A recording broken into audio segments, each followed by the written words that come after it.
Rasulullah. Yang lari ke Rasulullah disebut syafaat, yang lari ke Allah itulah salamnya Allah dengan malaikat ke kita.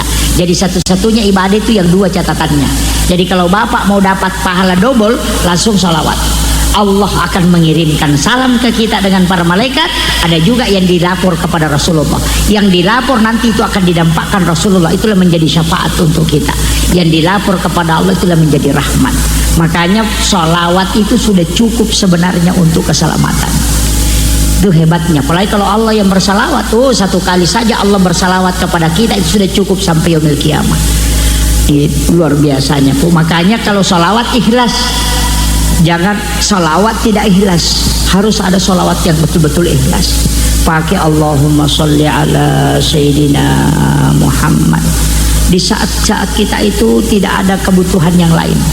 Istilahnya tidak banyakkan salawat, kayak salawat yang saya baca tadi, salawat bil qulub. Itu kita bersalawat karena kita minta supaya disembuhkan. Itu bagus sebenarnya. Tapi sesekali ada salawat kita yang betul-betul memang karena cinta kepada Rasulullah. Itu yang penting.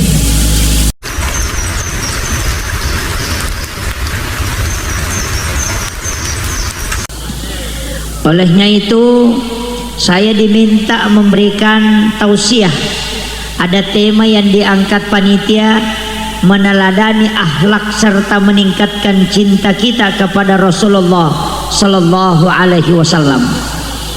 Saya ingin sedikit menjelaskan bahwasannya Rasulullah itu ketika kita bersolawat kepadanya ada dua bentuk solawat. Ada solawat yang bentuknya fi'il madhi, ada solawat yang bentuknya fi'il mudhari. Yang berbentuk fi'il madhi disebut solawat Jibril. Solawat Jibril juga disebut dengan solawat Nurun Muhammad.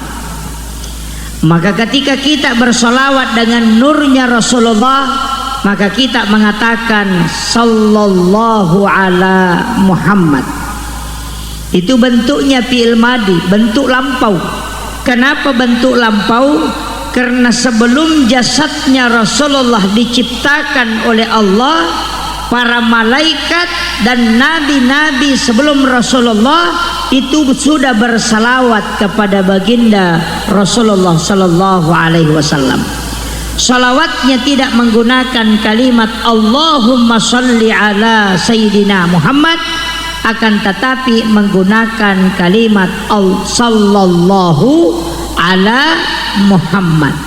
Makanya bentuknya fi'il madhi. Salawat ini disebut salawat Jibril karena malaikat Jibril itu sudah bersalawat. Bahkan Nabiullah Adam alaihi salam ketika dia diciptakan oleh Allah kemudian disuruh bersalawat kepada Rasulullah. Dalam satu riwayat dijelaskan bahwa Nabi Adam sempat agak protes dengan bertanya kepada malaikat, wahai malaikat, apakah ada yang diciptakan oleh Allah sebelumku? Saya kan yang pertama ini. Kemudian malaikat mengatakan ada yang diciptakan oleh Allah, itu adalah Nur Muhammad. Maka dari sinilah ulama kita yang dari Tanah Bugis selalu mengatakan Nabi Muhammad itu adalah Nabi yang pertama di alam hakikat, tapi dia yang terakhir di alam lahiriah. Maka dari pamulang ngiri hakiki, pacapurang ngiri lahiran. Kenapa dikatakan demikian? Di dalam Al-Quran dia mengambil satu dalil dalam ayat Al-Quran ketika Allah Subhanahu wa ta'ala berfirman, qad ja'akum minallahi nurun wa kitabun mubin. Telah datang dari Tuhanmu nurun, cahaya. Yang dimaksud nurun di sana adalah Nurun Muhammad. Kemudian mengatakan wa kitabun mubin, dan kitab yang menerangkan. Makanya Al-Quran, Zabur, Taurat, Injil itu belakangan. Yang ada duduk adalah Nurun Muhammad.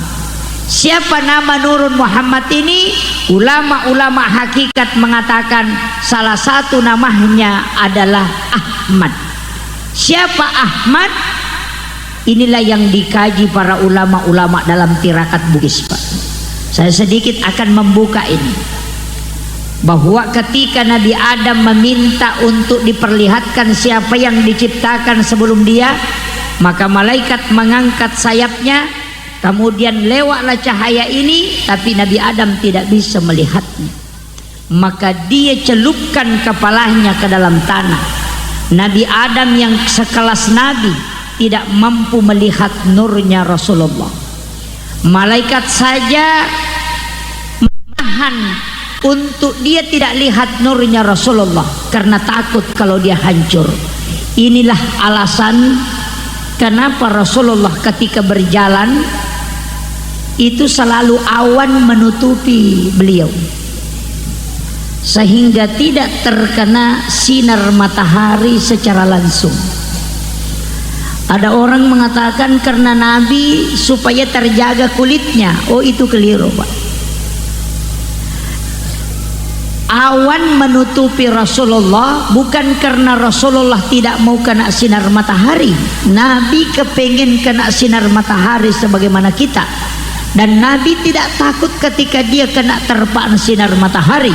Tapi kenapa awan diperintahkan menutupi Rasulullah ketika dia berjalan? Karena kapan nurnya Rasulullah tidak terhalangi oleh awan dan tembus ketemu dengan cahayanya matahari, maka matahari akan hancur oleh nurnya Rasulullah. Makanya ulama-ulama kita selalu menyampaikan bahwa dari situlah sehingga matahari itu dilindungi oleh awan, bukan Rasulullah yang dilindungi oleh matahari, tapi matahari yang dilindungi oleh awan supaya dia tidak hancur. Karena manakala nurnya, sinarnya matahari langsung ke tubuh Rasulullah, maka matahari akan hancur.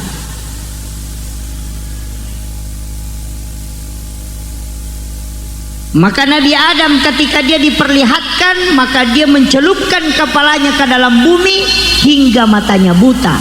Dari situlah kemudian mengucapkan kalimat singkat, marhaban bika ya habibi qurrat aini ya Rasulullah.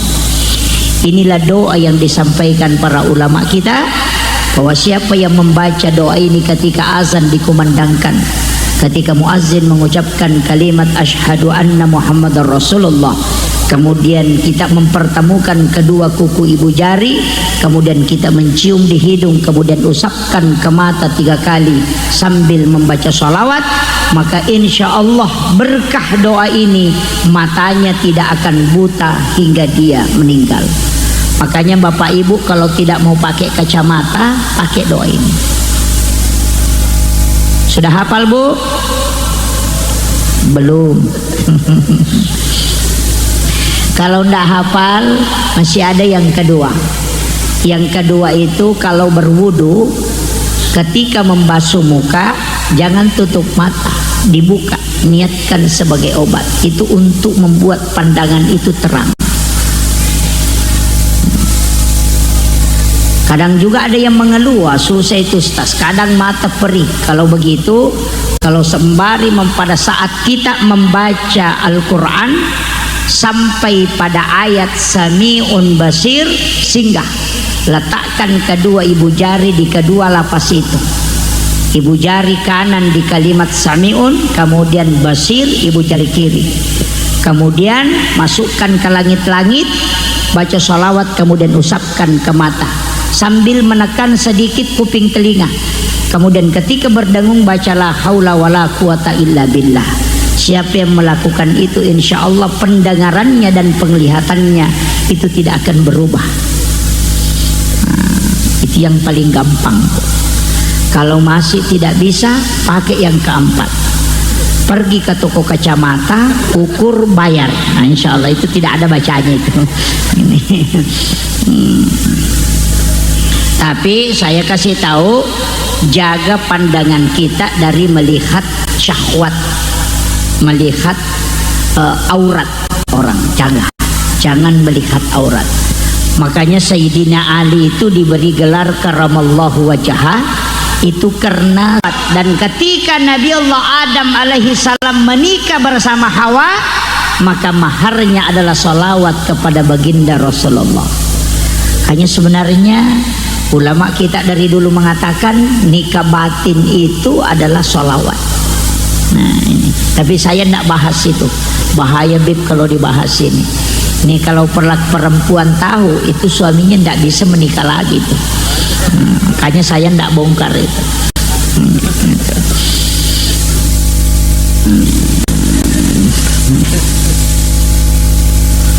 Itu salawat kepada Rasulullah. Nah, siapa sebenarnya nurnya Rasulullah ini?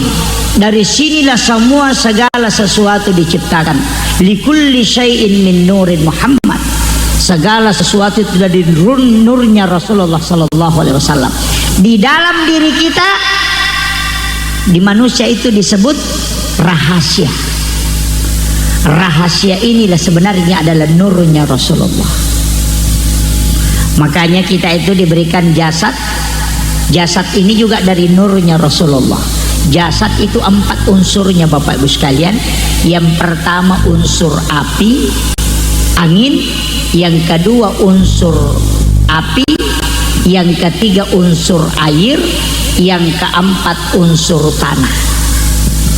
Jadi tubuh ini dari 4 unsur: api, angin, air, tanah. Mana tanahnya tidak ada, mana apinya tidak ada, oh itu sudah menyatu. Sama kalau ibu-ibu pergi beli telur 1 rak, beli mentega 1 kilo, beli gula pasir, kemudian terigu 1 kilo, kemudian di blender, dimasak jadi roti. Gulanya hilang, telurnya hilang, tapi unsurnya ada di dalam. Nurnya Rasulullah itu ada pada 4 unsur ini. Dari mana asalnya? Oh ini kita kaji sedikit ini secara teks. Api sifatnya berdiri, angin sifatnya ruku, air sifatnya sujud, tanah sifatnya duduk. Ketika dia berdiri itu simbol huruf alif, ketika dia ruku itu simbol huruf ha, ketika sujud itu simbol huruf mim, ketika duduk itu simbol huruf dal. Makanya alif, ha, mim, dal. Tulisannya adalah Ahmad. Nah, ini saya agak pelan-pelan supaya dipahami ini Pak. Kalau agak cepat nanti tidak bisa Pak cerna baik-baik ini. Saya ulang kembali. Api itu kan simbolnya berdiri sifatnya. Yang berdiri itu simbol huruf alif. Api itu berdiri, angin itu yang ruku, simbolnya huruf ha. Kemudian air itu sujud, simbolnya huruf mim. Tanah itu duduk, simbolnya huruf dal. Makanya berdiri, ruku, sujud, dan duduk. Makanya sholat juga itu adalah Ahmad.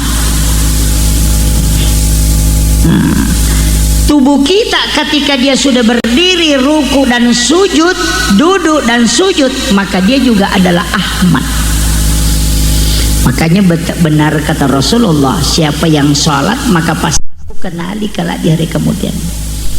Dari situ bagaimana menyatukan Ahmad dengan Muhammad?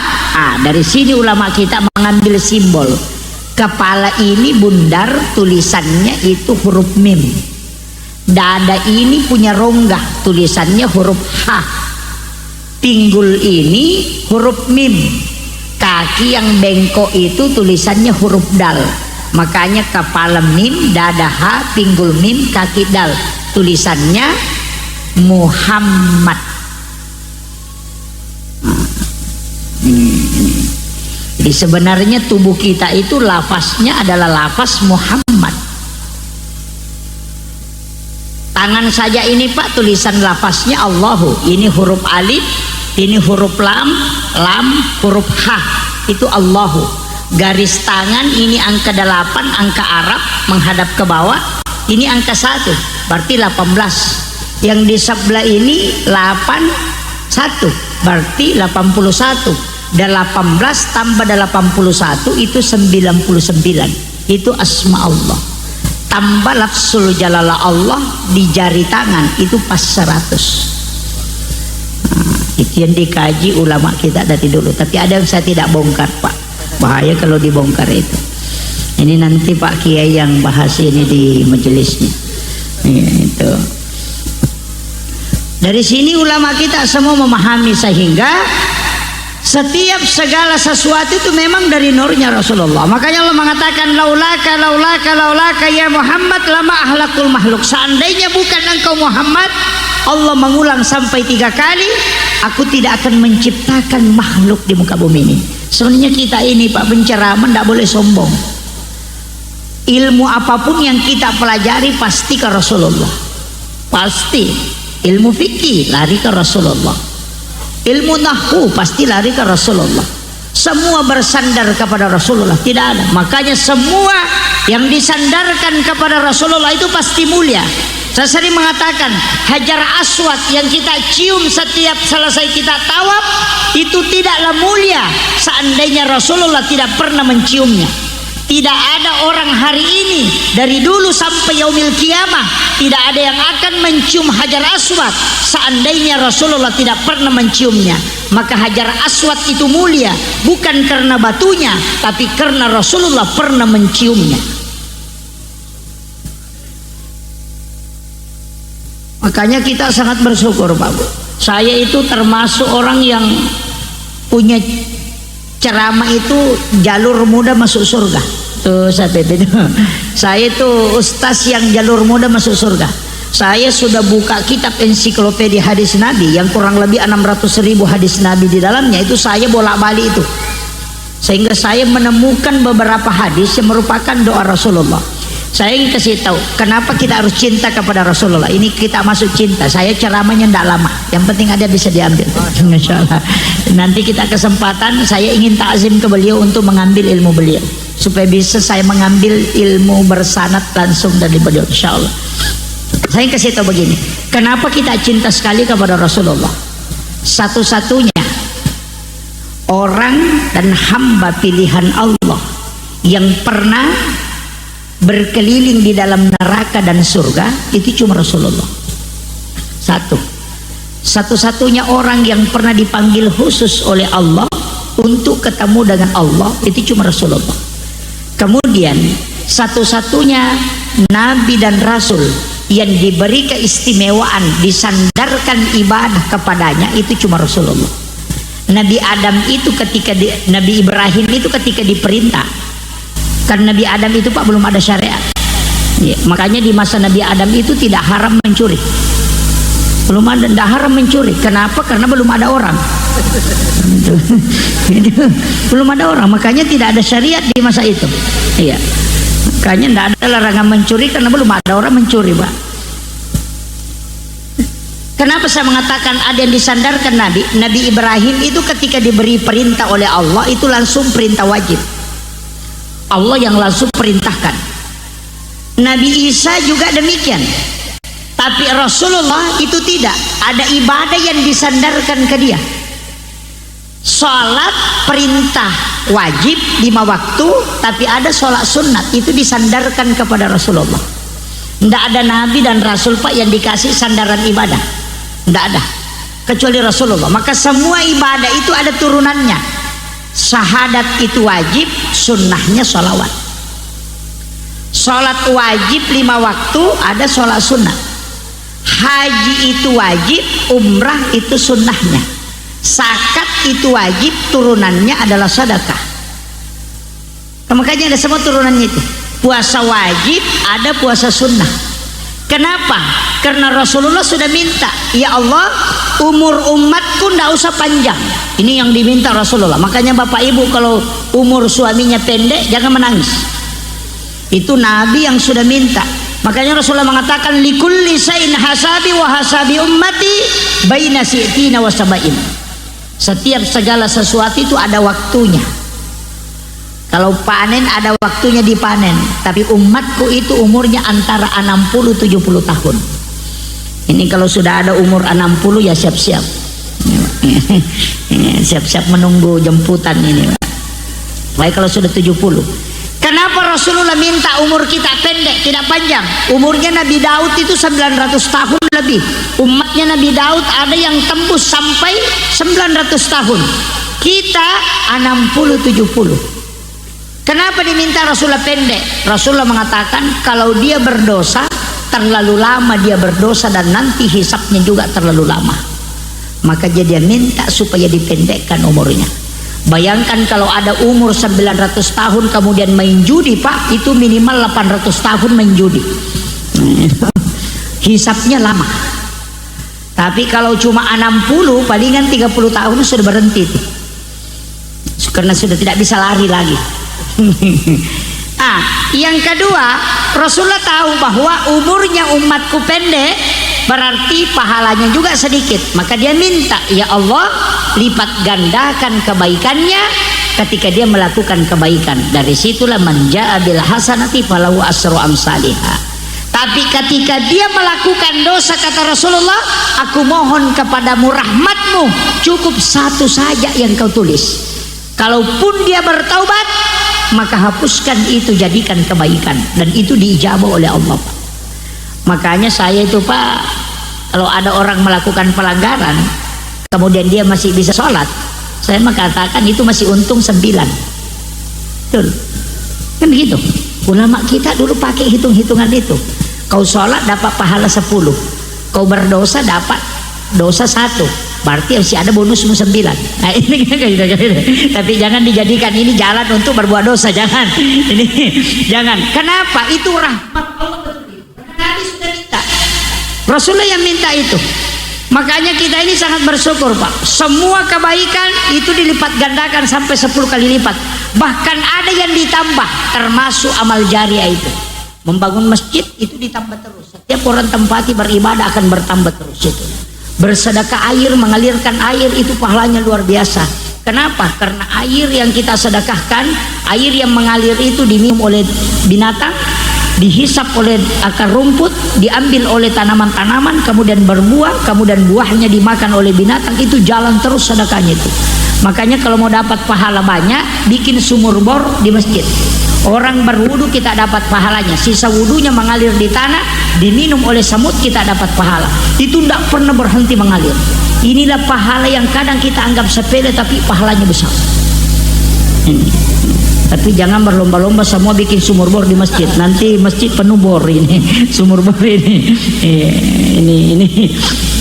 Ya, itu kuncinya. Tapi mungkin kita tidak bisa karena terlalu mahal. Makanya yang paling gampang sedekah makanan. Seandainya kita mau disuruh memilih, Pak, lebih baik memanggil orang pergi ditraktir orang makan daripada dipanggil orang pergi sholat. Kalau kita mau memilih pahala, saya punya dalil, Pak.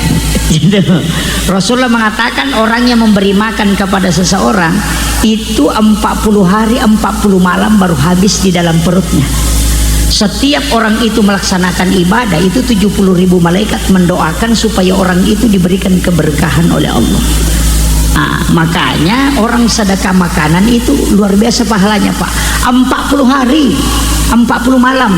Kalau kita panggil orang sholat, 1 kali sholat nanti dipanggil lagi baru bisa berpahala. Makanya kalau dipanggil 1 kali makan itu 40 hari itu jaminannya. Makanya lebih baik memanggil orang pergi makan, mentraktir orang. Ini sebenarnya sunnah yang dihilang ini. Itu sunnah mentraktir. Oh itu. Makanya Bapak Ibu kalau masuk ke warung, apakah di Sari Laut atau di mana, lihat dulu. Oh ini ada orang kayaknya agak kekurangan. Maka kita kasih tahu pemilik warung, saya bayarkan juga itu yang di sana. Itu sedekahnya luar biasa. Itu pahalanya besar sekali. 40 hari baru habis di dalam perutnya. Ini yang kadang kita lalaikan. Makanya Rasulullah itu selalu mengajarkan kita sedekah makanan yang disebut dengan barakah Jumat. Nah, ini kenapa setiap hari Jumat kita sedekah? Karena didoakan malaikat. Sama dengan sedekah subuh. Kenapa istimewa? Karena 2 kelompok malaikat menyaksikan, malaikat penjaga malam dan malaikat penjaga siang. Karena malaikat penjaga malam itu sudah belum naik ke langit, tapi malaikat penjaga siang itu sudah turun dan ketemulah di subuh hari. Makanya sholat subuh dikatakan sholat yang disaksikan para malaikat, karena 2 kelompok malaikat yang menyaksikan. malaikat penjaga malam dan malaikat penjaga siang. Makanya orang yang bersedekah di waktu subuh itu didoakan 2 kelompok malaikat. Nah, ini kuncinya. Kalau 2 kelompok malaikat itu mendoakan, Pak, luar biasa. Ada juga orang mengakali, Pak Ustaz, daripada saya capek-capek, cukup setiap tanggal 1 saya sedekah 300.000 daripada 2.000 satu hari. Lebih banyak 300.000. Saya mengatakan cocok kalau lihat nilainya, tapi kalau melihat doanya rugi, karena malaikat itu makhluk seperti komputer, Pak, makhluk terformat. Kalau ibu sedekah dia berdoa, kalau tidak sedekah dia diam. Makanya tanggal 1 sedekah malaikat berdoa, baru bisik temannya kita istirahat, tanggal 1 lagi baru didoakan. Nah itu makanya dari situlah Rasulullah mengatakan amal yang paling disukai oleh Allah adalah amal yang istiqamah wa in qalla, walaupun sedikit. Jadi Nabi tidak ingin melihat banyaknya, walaupun sedikit, yang penting berkesinambungan, karena yang kita harapkan adalah doanya para malaikat. Ini kuncinya sebenarnya, Pak, ibadah. Ini makanya tidak usah terlalu banyak, karena Allah 5 juta tapi cuma 1 kali 1 tahun. Itu malaikat istirahatnya, Pak, 360 hari 5 hari. Istirahatnya malaikat itu banyak sekali. Bahkan ada doa itu, malaikat itu juga makhluk terbatas, Pak, karena ada doa yang dibaca itu sampai dia mengeluh, belum selesai dia tulis pahalanya, kita baca lagi itu sampai malaikat mengeluh. Tapi saya tidak usah kasih tahu itu. Nanti malaikat protes sama saya itu. Ini bikin capek saya di Pak Ustaz ini. Kemudian Rasulullah karena diberikan khususnya seperti itu, umatnya diberikan pahala yang besar. Ketika dia melakukan dosa, cukup 1 yang ditulis, itu pun kalau dia tidak bertaubat. Coba. Tapi kalau dia sudah berniat melakukan 1 kebaikan, maka catat memang. Tapi kalau dia tidak lakukan, jangan dihapus, itu hadiah. Masya Allah, itu kita akan cinta betul kepada Rasulullah itu.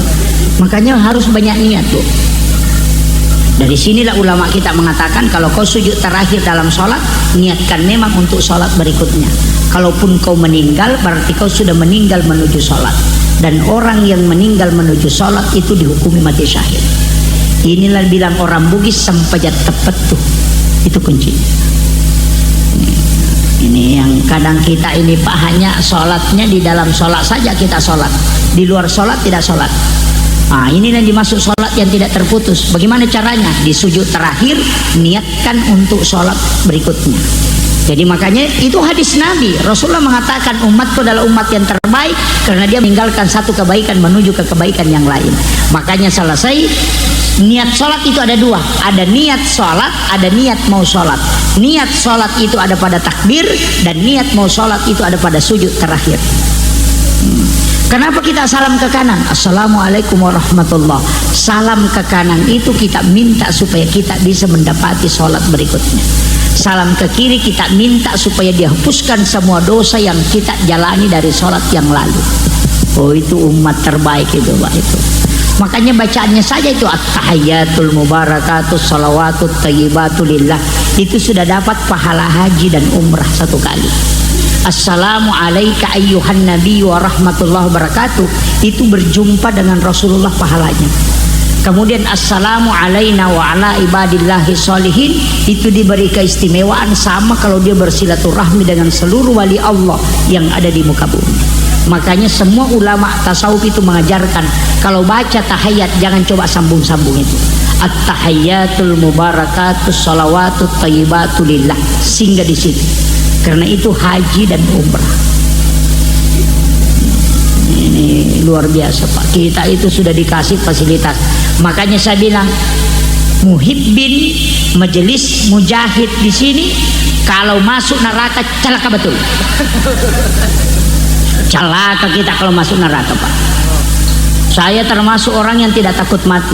Dulu itu saya takut sekali. Waktunya masih mahasiswa itu takut sekali, sedikit sakit langsung itu, waduh kalau saya mati ini bagaimana. Saya tidak takut mati sekarang, Pak. Sudah berapa tahun ini saya tidak takut mati. Bukan karena saya banyak pahala, tidak.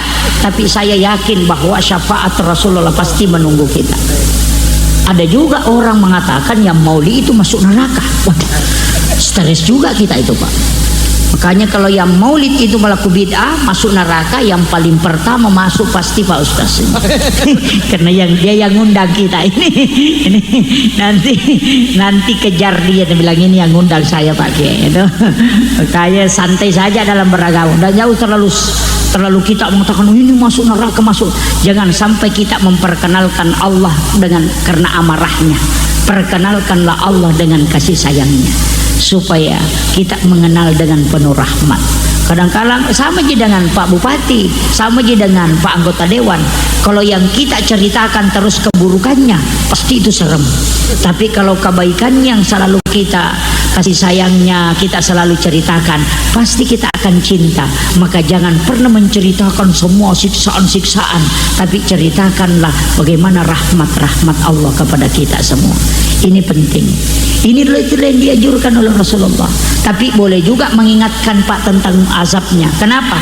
Karena ada orang kalau tidak ditakut-takuti tidak mau sholat. Kesedok, dibakar, dibelender orang, baru mau sholat. Allahu Akbar. Takut dia. Oh, itu ada juga orang begitu Pak. Ini. Kemudian apalagi permintaannya Rasulullah, dan itu dikabulkan Pak. Ini yang harus kita anukan. Rasulullah minta semua ibadah yang dilakukan para nabi dan rasul yang istimewa itu berikan juga kepada umatku. Makanya syariat Nabi Adam, syariat Nabi Ibrahim, selama tidak ada larangan itu masih diamalkan. Makanya ibadah sunnah lari ke situ. Kita mau kasih tahu, puasa putih itu dari mana? Puasa putih dari mana? Ayyamul bid itu dari Nabi Adam. Karena Nabi Adam ketika dilemparkan ke bumi itu dia puasa 3 hari karena seluruh badannya hitam. Maka puasa hari pertama 1/3 badannya putih, puasa hari kedua 2/3 badannya putih, dan puasa hari ketiga seluruh badannya putih. Makanya disebut puasa putih. 3 hari itu setiap bulan disebut shaum min ayyamil bid. Rasulullah mengatakan siapa yang berpuasa 3 hari setiap bulannya sama kalau dia berpuasa 1 bulan penuh. Nah, itulah sehingga sebenarnya ini syariatnya Nabi Adam, tapi diberikan hadiah kepada umatnya Rasulullah. Ini yang menukan Pak, ini harus kita tahu nih. Bahkan ada nabi yang membuat nabi itu takjub. Ketika Nabi diceritakan tentang kisahnya Nabi Syamun, tahu Syamun Pak? Nabi Syamun tahu? Kita tidak tahu kalau bilang Nabi Syamun, karena yang diperkenalkan di televisi di sinetron itu Samsung. Iya, di film itu kan Samsung. Samsung itu adalah Nabi Syamun. Nabi yang hidupnya ribuan tahun, 1000 tahun itu berjihad fisabilillah. Siang hari selalu puasa sunnah, malamnya bangun sholat tahajud, sholat malam. Tapi dia berperang tidak ada pengikutnya, jadi tidak ada muridnya. Tidak sama Pak Ustaz ini banyak sekali muhibinnya. Kalau Nabi Syamun itu sendiri, dia berperang menggunakan rahang keledai. Ada yang mengatakan rahang unta senjatanya, bukan besi. Tapi setiap dia menebas lehernya orang-orang kafir itu cuma 1 kali tebas itu langsung patah. Dan itu 1000 tahun berjihad, 1000 tahun dia puasa setiap hari, dan 1000 tahun dia sholat malam selamanya. Nabi takjub dengan orang itu. Tapi apa kata Nabi? Bisakah umatku diberikan hal seperti itu? Nah coba, dia minta. Nabi Syamun kan ini hebat, 1000 tahun umurnya, umatku pendek. Bisakah diberikan? Allah menghadiahkan. Dari situlah ada namanya malam Lailatul Qadar. Itu karena mengalahkan ibadahnya Nabi Syamun. Ini yang kita harus dapat hadiah itu dari Allah Pak. Itu Rasulullah luar biasa. Kemudian di mana kita mau takut Pak? Sama neraka. Neraka yang selama ini selalu kita takuti itu sudah tunduk kepada Rasulullah. Kenapa saya katakan tunduk? Ketika Nabi jalan-jalan di dalam neraka diperlihatkan siksaan ketika Isra Mi'raj, ketika dia keluar Nabi meneteskan air mata karena bersedih neraka, karena Nabi meneteskan air mata. Neraka yang bertanya kepada Rasulullah, ya Rasulullah, kenapa engkau menangis? Ini hadis sahih Pak. Rasulullah mengatakan, yang aku ingat umatku ketika masuk ke dalam sini itu pasti tersiksa. Kemudian Rasulullah mengatakan, adakah yang bisa dibaca umatku neraka sehingga dia tidak masuk ke sini? Neraka kan bilang, beritahukan kepada umatmu Muhammad, dia membaca Allahumma ajirna minan nar salasa marrat. Aku akan menutup pintuku sehingga dia tidak masuk. Itu makanya doa menutup pintu neraka itu Pak pendek. Allahumma ajirni minan nar. Tapi kalau saya baca Allahumma ajirna, jangan nih. Karena di dalam dalilku anfusakum wa ahlikum nara. Jaga diri dan keluargamu dari api neraka. Jangan ada imam itu Allahumma ajirni minan nar, kikir sekali dia. Cuma dia yang mau masuk surga. Tidak kasih ikut orang. Makanya kalau ada suami bu berdoa bilang Allahumma ajirni minan nar, oh kasih tahu kalau kau tidak baca kita cerai. Wah ini kenapa? Cuma dia yang mau masuk surga, istrinya tidak dikasih ikut, anak-anaknya tidak dikasih ikut. Kalau ni itu sendiri, kalau na itu jama. Makanya dibaca Allahumma ajirna supaya anak-anak, istri, keluarga kita bisa ikut. Iya. Pendek bacanya tuh, sudah hafal? Allahumma ajirna minan nar. Tapi hati-hati, siapa tahu salah baca. Mengatakan Allahumma dahilna minan nar. Oh, pas sekali itu. Kalau Allahumma ajirna, ya Allah jauhkan aku minan nar, dari api neraka. Kalau Allahumma dahilna minan nar, ya Allah masukkan saya ke dalam neraka. Oh, insya Allah pas sekali doanya itu. Kayaknya hati-hati baca-bacanya nih, nanti salah baca ini. Makanya dalam riwayat itu siapa yang membaca 7 kali atau 3 kali. Kenapa ada 7? Ternyata inilah ulama tempatkan di waktu maghrib itu dibaca 7 kali, bukan 3 kali. Sesudah sholat subuh dibaca 7 kali. Karena itu dalilnya lain. Mengatakan siapa yang membaca 7 kali kemudian dia meninggal, maka pasti dia akan di surga. Nah ini. Tapi Rasulullah itu belum tenang Pak. Dia mengatakan, ya Allah, perintah haji kau perintahkan kepada Nabiullah Ibrahim alaihissalam. Tapi aku mohon kepadamu, karena umatku nanti kala ada yang jauh, tinggal di Kalimantan, jauh sekali dari Mekah. Yang di Mekah itu enak, bisa datang. Tapi yang jauh kemudian umatku nanti banyak. Kalau hanya perintah haji, maka hanya sekali dalam 1 tahun dia bisa datang menziarahi. Sekali 1 tahun hanya dia bisa datang ke Baitullah. Dan pasti tidak semuanya bisa berangkat. Karena umatku banyak, aku mohon kepadamu. Karena pahala sholat di Masjidil Haram dan di Masjid Nabawi itu besar pahalanya ya Allah, maka berikan kesempatan dia bisa datang kapan saja. Maka disitulah ada perintah umrah. Hajinya wajib, umrahnya sunnah. Ini yang bisa datang kapan saja. Karena kalau haji saja seperti perintah Nabi Ibrahim, di Nabi Ibrahim itu cuma 1 kali 1 tahun Pak. Sekarang saja kita bisa antri di kampung saya Bu, kalau mau naik haji mendaftar sekarang umum itu 38 tahun baru bisa haji. Antrinya 38 tahun. Jadi kalau anak sudah masuk TK didaftar, nanti selesai S2 baru bisa naik. Itu saking lamanya menunggu itu.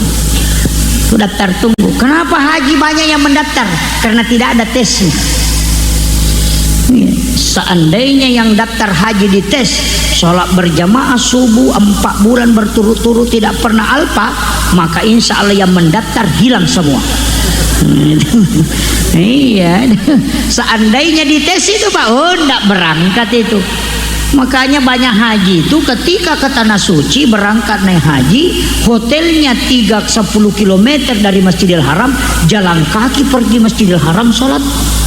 Tapi sekalinya pulang ke Indonesia 30 meter rumahnya dari masjid, tidak datang ke masjid. Padahal 10 kilo jalan kaki di sana. Kenapa memang dia ya? Itu karena, tapi itu sebenarnya haji Pak, saya kasih tahu terus terang, haji itu hadiah dari Belanda. Jangan tersinggung yang Pak Haji ya. Haji itu hadiah dari Belanda. Kenapa hadiah dari Belanda? Itu caranya orang Belanda dulu untuk mengetahui siapa yang dari sana memata-matai, maka dikasihlah gelar haji. Karena semua yang belajar di Mekah pasti melawan kalau kembali. Hadratus Syekh Hashim Asy'ari dari Mekah belajar, pulang melawan. Ahmad Dahlan belajar di Mekah, pulang melawan. Makanya dia bilang kalau orang dari Makkah pasti melawan kalau kembali, maka dikasihlah gelar haji supaya bisa dimata-matai. Mestinya Pak, kalau pakai gelar yang sudah haji dipanggil Pak Haji, kalau sudah sholat dipanggil Pak Sholat, kalau sudah zakat dipanggil Pak Zakat, kan begitu. Kan kewajiban ini kan 5. Kalau sudah berzakat panggil Pak Zakat, karena sudah haji dipanggil Pak Haji. Gitu. Kalau sudah sholat dipanggil Pak Sholat. Oh, assalamualaikum Pak Sholat. Oh, ini. Kalau sudah zakat, assalamualaikum Pak Zakat. Karena Pak Haji kalau sudah haji. Itu orang Belanda yang kasih supaya bisa memata-matai. Makanya saya itu Pak tidak mau pakai songkok haji, hanya karena menghargai Pak Haji itu. Pak Haji itu jual empangnya, jual emas, kemudian kumpulkan uangnya puluhan juta baru bisa kesian berangkat haji. Hanya kembali pasang songkok haji. Oh, juta uangnya habis baru bisa pasang. Kita enak saja beli 5.000 di pasar baru pasang di kepala, langsung dipanggil Pak Haji. Wah, itu sakit hati Pak Haji itu. Ini itu makanya saya bukan haji, makanya saya pakai, saya pakai songkok hitam. Ini pun bukan dari Islam Pak, ini dari Soekarno yang perkenalkan, makanya itu ditulis songkok nasional. Itu makanya ini songkok, makanya orang Kristen itu juga pakai songkok hitam. Kalau Bapak Ibu kasih drap, ada agak kepercayaan di situ namanya tolotang. Oh, itu songkok hitam, rapat sama songkoknya. Itu bukan Islam. Makanya songkok hitam ini adalah Soekarno yang perkenalkan. Cuma diganti ketika masuk di pesantren diberi nama kopiah. Ada juga biasa muncul kalau ada orang sholat tidak pakai songkok jadi imam makruh sholatnya. Oh, itu bukan hadis dari Nabi, itu hadisnya penjual songkok.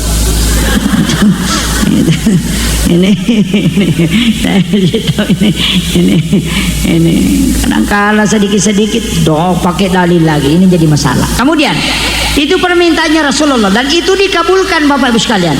Makanya kita mau takut lagi di mana? Di dalam kubur. Nabi sudah minta, ada satu surah di dalam Al-Quran, siapa yang membacanya maka Allah akan melapankan kuburnya. Bahkan disebut surah Al-Munjiah, itu suratul Mulk, tabarakah. Makanya saya wasiatkan para ulama-ulama kita dari dulu, karena Rasulullah mengajarkan itu, baca suratul Mulk sekali saja sehari semalam. Insya Allah jasadnya akan dijaga di alam kubur itu, dan kuburannya akan diluaskan oleh Allah. Rasulullah mengatakan itu adalah surah Al-Munjiah, perisai dari asap kubur. Di mana lagi takut? Di mana? Timbangan kebaikan. Makanya perbanyak sholawat. Nanti ke mizanullah perbanyak sholawat. Karena satu-satunya ibadah yang punya 2 bendahara catatan itu cuma sholawat. Bapak ngaji baca Quran itu cuma 1 bendaharanya, dicatat oleh malaikat, nanti dilapor hari Kamis.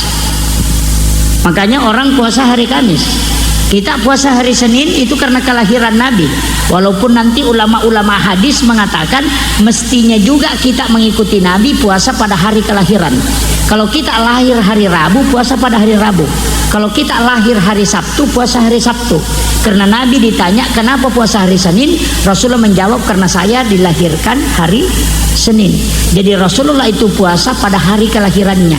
Mestinya kalau kita lahir hari Selasa, puasa hari Selasa, mengikuti Nabi berpuasa pada hari kelahiran. Tapi jangan mengatakan berarti yang puasa hari Senin salah Ustaz. Oh tidak, yang puasa hari Senin itu puasa sunnah kelahiran Nabi, dan itu sunnah sampai yaumil kiamah. Tapi kalau mau mengikuti Nabi, puasakan hari kelahiran. Insya Allah orang itu jasadnya akan terpelihara dari penyakit. Oh, tidak ada penyakit yang bisa merusak tubuhnya orang yang puasa pada hari kelahiran. Itu tirakatnya itu. Kalau mau awet muda, puasa hari kelahiran. Tapi yang tua tidak usah, nanti awet tua.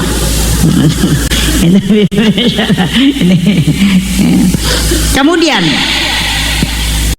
hari Kamis itu kan Nabi puasa. Kenapa? Karena malaikat catatannya di store. Makanya kalau berdoa Pak, jangan selalu langsung mau dikabulkan, karena malaikat itu kan diperintah, dia cuma mencatat. Nanti hari Kamis baru dilapor. Besok itu malaikat baru melapor Pak. Bapak berdoa hari Senin itu belum dilapor, baru dicatat. hari Selasa dicatat, hari Rabu dicatat, hari Kamis baru dilapor. Makanya kalau suami ibu selingkuh, jangan berdoa. Selingkuh hari Sabtu, berdoa, belum dilapor. Iya. Bisa-bisa sudah menikah, belum dilapor. Iya. Makanya kan ada orang begitu, hari Senin minta sepeda, hari Selasa minta motor, hari Rabu minta mobil. Malaikat juga stres. Sebenarnya kau ini minta apa? Kemarin minta sepeda, ini hari minta motor. Itu. Iya. Makanya kenapa kita disuruh istiqamah dalam doa? Karena istiqamah dalam doa itu melapor 40 hari baru dikasih pindah, itu luar biasa, Pak. Makanya ada ulama mengatakan ijabu doa arba'ina yauman mania. Kalau mau diterima doanya 40 hari, jangan ganti doa. Sama sih kalau ada anak kita, mak belikan kak sepeda, mak belikan kak sepeda, mak belikan kak sepeda. 1 bulan saja selalu bilang, mak belikan kak sepeda. Jangan ke 1 bulan, 1 minggu saja selalu bilang, mak belikan kak sepeda. Pasti kita belikan. Tapi kalau hari Senin minta, mak belikan kak sepeda, besoknya mak belikan kak motor-motor, mak belikan kak baju baru, pasti kita belikan es krim supaya dia diam. Begitu juga kita kalau berdoa, Pak. Udah paham kira-kira? Iya. Jangan bikin pusing malaikat. Sholat subuh minta sepeda, sholat duhur minta motor. Masa malaikat bilang, ya belum pikul lapor berubah. Makanya Rasulullah mengatakan, kalau doa saya khawatir hambaku dia belum dilapor kebaikannya, dilapor itu kemudian dia sudah meninggal, maka mintakan aku kepadamu ya Allah, berikan satu alat supaya dia bisa komunikasi langsung kepadamu tanpa melalui perantara malaikatmu. Maka diturunkanlah perintah sholat. Nah itu kuncinya, Pak. Kenapa sholat? Karena sholatlah yang komunikasi langsung dengan Allah. Itu tidak pakai perantara malaikat. Makanya kalau bapak mau ke Jakarta naik mobil, itu bisa, tapi 1 bulan baru sampai. Kalau mau naik kapal laut, bisa, mungkin 3 hari 3 malam. Kalau mau cepat naik pesawat, itu cuma 4 jam sudah bisa sampai. Tapi kalau mau paling cepat, tidak tinggalkan rumah, tidak butuh protokoler, menelpon saja ke Jakarta, itu sudah sampai. Iya. Makanya ketika ada masalah, jangan berdoa, tapi sholatlah. Karena sholatlah di dalamnya nanti kau minta. Karena di situ langsung tembus kepada Allah tanpa melalui perantara. Maka semua ibadah itu pasti ada sholatnya. Ada doa taubat, ada sholat sunat taubat.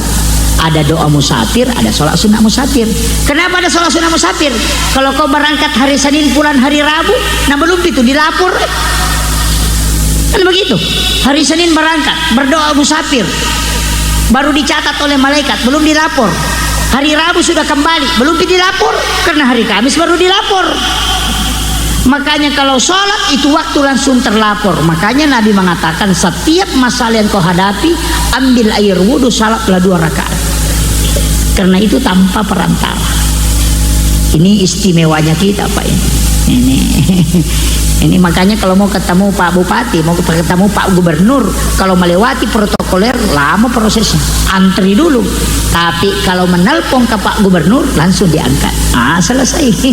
Ini yang penting kita anukan. Makanya ada doa taubat, ada sholat taubat, ada doa musafir, ada sholat sunat musafir.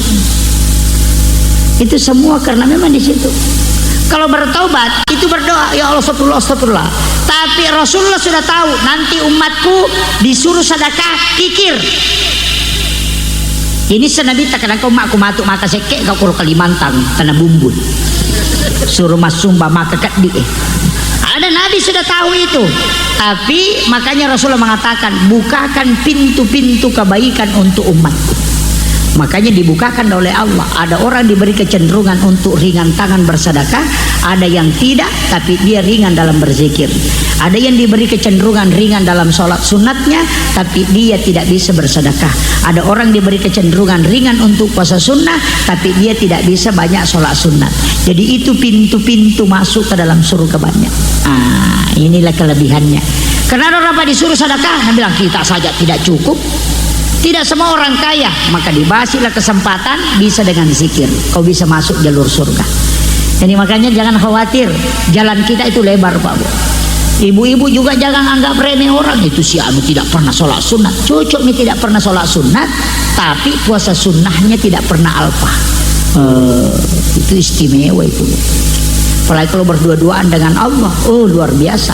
Di tengah malam itu kita bangun sujud kemudian memohon, itu yang Allah rindukan. Ini makanya Rasulullah mengatakan, maukah engkau masuk surga tidak antri? Pak, mau masuk surga tidak antri? Mau? Rasulullah mengatakan sama kalau pergi ke pasar, bukan hari pasar, tidak antri. Mau lari masuk ke dalam bisa, tidak antri. Cukup 3 kata Nabi. Yang pertama, balas keburukannya orang dengan kebaikan. Ya kau nggak tahu maseke abas sakit. Ada orang kikir, kita dermawan. Ada orang doakan kita jelek, doakan dia baik. Ada orang selalu mengata-ngatai kita, sebarkanlah kebaikan, ngomong baiklah dengan dia. Yang kedua, bangunlah sholat di saat semua orang tidur, itu sholat tahajud, walaupun hanya 2 rakaat. Yang ketiga kata Nabi, bayarkan utangnya orang yang berutang tanpa kau kasih tahu. Tetangga tak yang cicil motor, kita yang lunasi. Insya Allah itu cepat masuk surga itu Pak. Bisa kira-kira Bu?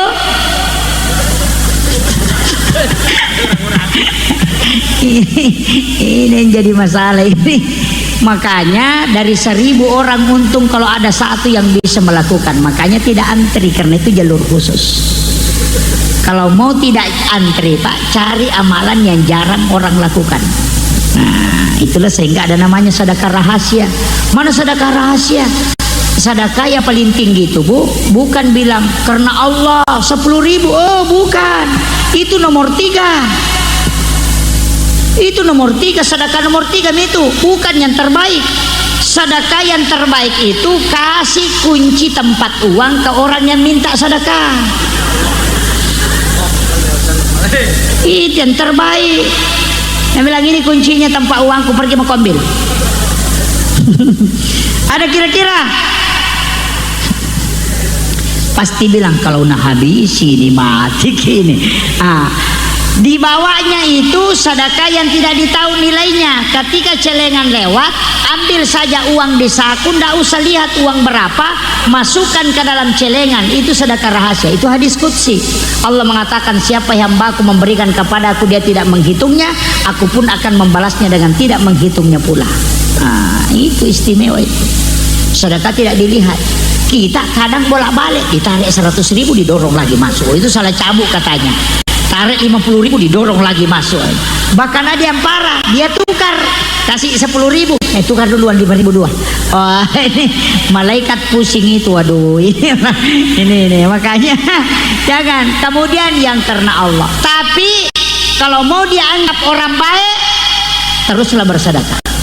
Biar preman 10 tahun bagi-bagi rezeki 5 hari itu langsung dianggap orang baik Pak. Iya. Kalau mau dianggap orang baik sama masyarakat, bukan sholat Pak, tapi rajin sedekah.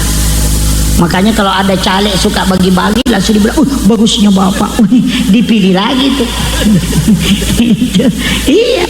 Padahal ada caleg yang setiap tahun datang silaturahmi ke dia, datang cerita, tapi sekalinya mau cepat coblosan, ada yang bagi-bagi, itu yang dicoblos. Karena memang orang begitu Pak. Kalau mau dianggap baik, cukup dermawan saja, sudah dianggap baik. Jadi kumiki asa tahu kanja abas sabawan nih bilang, bagusnya si Anu pada 10 tahun jadi preman, baru 2 hari bersedekah. Makanya orang kikir itu tidak disuka betul Pak sama orang. Ya nang tahu maseke ica calak deh tuh. Pun rojana tahu seke, Pak namo tahu seke ica catoy. Jadi orang kikir itu paling tidak disuka. Orang kikir saja tidak suka sama orang kikir. Nah, bilang itu si Anu kikir sekali, padahal dia yang paling kikir. Tapi kalau kita ngaji tasawuf tidak ada bab kikir. Saya sudah buka kitab-kitab tasawuf itu dan ngaji sama ulama, tidak ada kitab kikir. Bab kikir itu tidak ada. Yang ada itu bab tamak. Karena sebenarnya tidak ada orang kikir Pak. Yang ada itu orang tamak. Karena rezeki itu sudah dicukupkan dan dilebihkan. Makanya tidak usah minta. Jadi dia itu gagas hitungan atau seke atau magala mimilau. Jadi kalau ada orang bilang, si Anu kikir, bukan dia yang kikir, kok yang sering minta. Coba tidak minta kok. Tidak kikir itu. Jadi coba. Memang selalu ibu-ibu biasa begitu, selalu orang yang disalahkan, padahal dia yang salah. Orang pergi di warung makan sama temannya, teman alumninya, langsung dia posting, alhamdulillah pertemuan hari ini membawa berkah. Kita ditraktir makan siang, langsung mengatakan melu yacang. Dia nak tahu melu yacang, alena mapat di siapa dia nioli. Orang naik umrah, selesai tawaf, dia foto di depan Ka'bah. Dia mengatakan alhamdulillah, syukur sekali bisa berada di tempat yang sangat mulia. Langsung dia komentar di bawah, iya melu syati yacang. Ternyata melu yacang iko malah saat ya Pak dia gadimu. Ini apa aja ini? Tidak ada di sini Budi? Tidak ada Bu? Alhamdulillah. Tidak ada. Demi itu juga mengaku kita naib. Kemudian permintaan Rasulullah, bahkan saya tadi mengatakan satu-satunya ibadah dua bendaharanya itu cuma sholawat. Karena kapan kita bersolat itu dicatat oleh malaikat, nanti dilapor kepada Allah. Dan ada juga yang dikirim ke Rasulullah. Yang lari ke Rasulullah disebut syafaat, yang lari ke Allah itulah salamnya Allah dengan malaikat ke kita. Jadi satu-satunya ibadah itu yang dua catatannya. Jadi kalau bapak mau dapat pahala double, langsung sholawat. Allah akan mengirimkan salam ke kita dengan para malaikat. Ada juga yang dilapor kepada Rasulullah. Yang dilapor nanti itu akan didampakkan Rasulullah. Itulah menjadi syafaat untuk kita. Yang dilapor kepada Allah itulah menjadi rahmat. Makanya sholawat itu sudah cukup sebenarnya untuk keselamatan.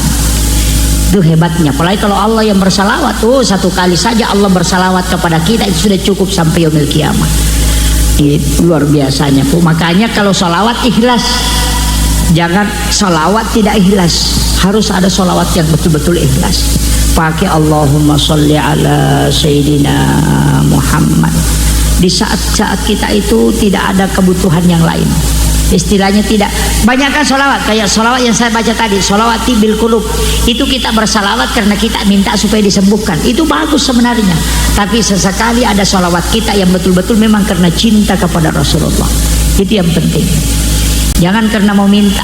Kadang dia bilang sayang, nak kasih tahu istrinya, sayangku wih cantiknya. Kenapa? Karena mau dibikinkan air panas. Kalinya dibikinkan air panas tidak manis, langsung dia bilang puak jeleknya. Langsung jelek, padahal baru-baru dia bilang cantik. Memang laki-laki begitu. Iya, kalau belum punya istri berdoa terus, ya Allah kasih aku istri, ya Allah cukup satu saja ya Allah. Sekalinya ada istrinya tidak diperhatikan, mau tambah lagi. Tapi tidak ada di sini, tidak ada, insya Allah tidak ada. Ya. Tidak ada Budi, tidak ada Bu.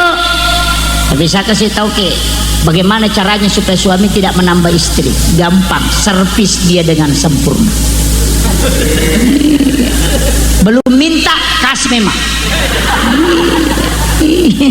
Kalau sudah minta di kopi begini bilang bagaimana tidak diganti.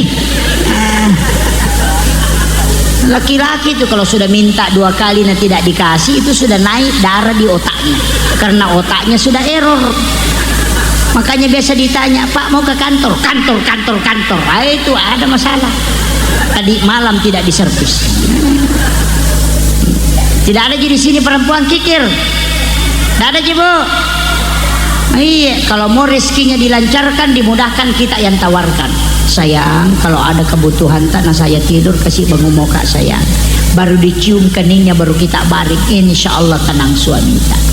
Apalagi kalau mau berangkat diusap-usap kepalanya baru cium keningnya baru lihat matanya baca wa alqaitu alaika mahabbatan minni wal tusna ala aini, supaya tidak melihat gadis dan janda. Gadis itu tidak terlalu masalah Bu, yang bahaya itu janda itu. Itu yang banyak curi suami orang. Pakai baju pendek, celana pendek, sekarang langsung di kamar baru goyah. Aku pengen dimanja. Itu yang bahaya. Itu yang bikin error otaknya laki-laki. Tapi tidak ada jadi Kalimantan di. Alhamdulillah. Makanya perbaiki servisnya. Kalau pulang ke rumah langsung ditanya, Pak mau minum apa, teh, kopi atau air putih? Kalau bilang air putih saja sayang, cium keningnya. Atau buatkan baru kasih, bawakan baru usap lengannya, Pak, istirahat maki sebentar sayang, saya dulu buatkan ki makanan, baru cium keningnya, baru pergi memasak. Tenang sekali dia. Tapi kalau baru belum duduk di rumah, kiopolik, mamun apa kadene pematen masih bisa diumbas. Nah cau-cau wartawangi. Istri kayak jaksa saja menuntut terus. Belum duduk, makanya banyak laki-laki lebih senang duduk di warkop daripada di rumahnya. Karena kalau di warkop langsung ditanya, pesan apa, Pak? Kalau di rumahnya, dari mana, Pak? Wah, saya WA tidak dibuka, sebut tidak dilihat. Memang laki-laki begitu. Kalau bergaya perempuan begini baru lewat lenggok-lenggok di depan suaminya, tidak diperhatikan, cuma HP-nya dilihat. Kalau mau dilihat perhatikan sama suaminya, berdandan sedemikian rupa, baru foto, baru kirimkan, pasti dia zoom itu. Cantik betul istriku. Iya, karena laki-laki itu syahwatnya 60% ada pada pandangannya, sedangkan perempuan pada pendengarannya. Makanya konsensus, laki-laki biar tidak ganteng, yang penting pintar mak bote, pasti laku. Ini kuncinya.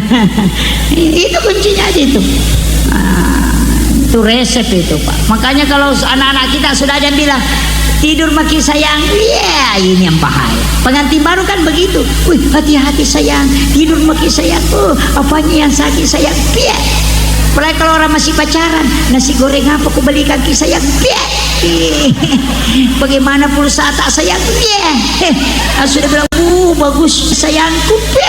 Sekalinya sudah menikah, biasa lebih kikir daripada pegawai bank. Karena memang mau dibohongi. Itu sifatnya laki-laki begitu, tapi tidak semua. Yang terakhir saya wasiatkan, saya mengatakan tadi, perbanyaklah sholawat kepada Rasulullah. Dari sinilah ulama kita banyak mengatakan setiap langkah kakimu ikuti dengan sholawat. Kalau kita jalan itu, kalau duduk napas itu dengan sholawat. Itu luar biasa.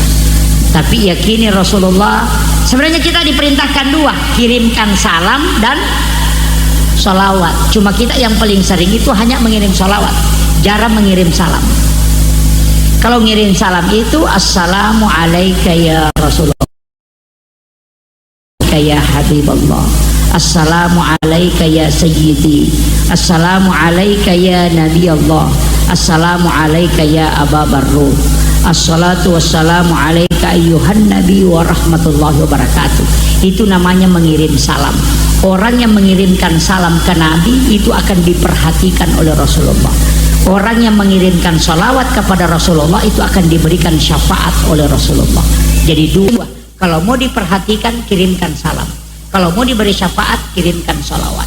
Akhirul kalam, wallahul muwaffiq ila aqwamit thoriq. Assalamualaikum warahmatullahi wabarakatuh.